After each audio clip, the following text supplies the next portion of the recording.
And Dr. Asal Rod is the research director at the National Iranian American Council and author of State of Resistance, Politics, Culture, and Identity in Modern Iran. Thank you so much for being here. Thank you for having me. And we know events like the World Cup, typically a moment of unity. Historically, they've transcended geopolitics and diplomacy. What is different now? What is different in this case? Obviously, the overriding context that is different about this situation is the fact that Iran has, for over 2 months, been in protests. Iranian people have taken to the streets to protest against not only what sparked those protests, which was the killing of Gina Mahsa Amini, but also protests that go against the system in its entirety. The fact that those protests have been met with deadly force, you have nearly 400 people killed at least. Many among those, 50 to 60 of them being minors. You have children who have been killed, and mass arrests with the threat of severe punishments, including the death penalty. This is what is shadowing this game to a certain extent. And of course, now the controversy that's been built around, the U.S. team tweeting what they did. To a certain extent, the Islamic Republic is trying to distract from their own upheaval at home by politicizing this even further. And it's a point of irony, right? The Islamic Republic has criticized those who have tried to get its team thrown out of the World Cup because of political reasons, because of the human rights abuses in the country, and yet is itself politicizing this event with the United States. Of course, these two countries have been adversaries for a very long time, but they have played in the World Cup before. In France in 1998, they've played friendly matches in the United States.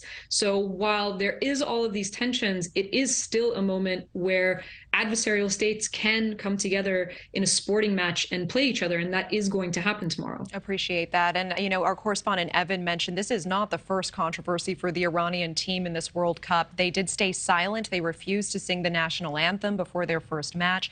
What kind of reception will the team likely be returning home to? And do you believe that the players will be safe when they return home?